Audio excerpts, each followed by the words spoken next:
¿Cómo hacer que no se doblen las placas? Por ejemplo, estas que las tenemos un poquito dobladas, que son las más viejas y que son, como veis, las que están más rayadas. ¿Cómo podemos proteger las placas? Bien, no podemos. Las placas son lo que protegen la Big Shot, que como sabéis ejerce presión sobre un troquel. El troquel corta el papel que tenemos o aquello que queremos cortar, atraviesa ese papel y se clava en nuestra placa, que es todo esto que veis aquí. Todas estas rugosidades son troqueles que han ido clavándose aquí porque han atravesado aquello que cortan, por lo cual la placa no es aquello que tenemos que proteger, la placa es lo que nos protege la máquina. Por tanto, las placas siempre se van a acabar rayando y combando.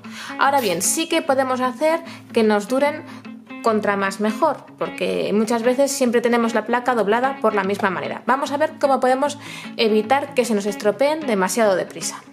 Voy a utilizar mi Big Shot Express, pero cualquier Big Shot funciona exactamente igual.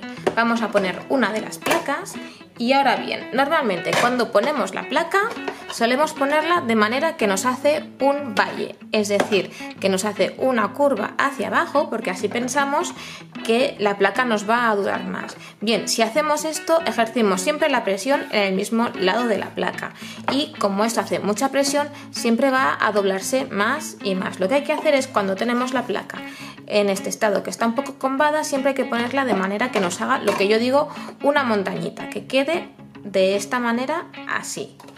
Y después, para los troqueles, normalmente siempre ponemos los troqueles en el medio, con lo cual también la presión siempre la ejercemos en el mismo sitio. Pues lo que hay que hacer es nunca troquelar en el mismo sitio. Ya veis que los troqueles suelen ser mucho más pequeños que nuestra placa, así que nunca hay que troquelar en el mismo sitio. Como veis, estas placas, que son bastante viejas, tienen rayaduras por todas partes, por los dos lados de la placa y en todos lados de la placa. Vamos a probar de troquelar esta mariposa. En vez de ponerla al medio, voy a ponerla, por ejemplo, aquí, en un ladito. Va a funcionar exactamente igual.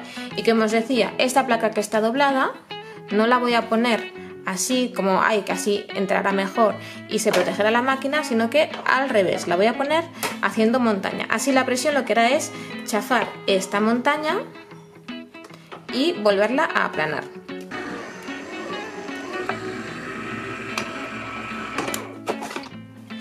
¿Veis lo que ha pasado? La placa ya no está tan curvada hacia afuera, se ha aplanado un poquito, y si la voy pasando así poquito a poquito en el mismo sentido hasta que se aplane, pues va a acabar disminuyendo esta montañita. ¿Veis? La mariposa se ha troquelado perfectamente igual, aunque esté solo en un lado.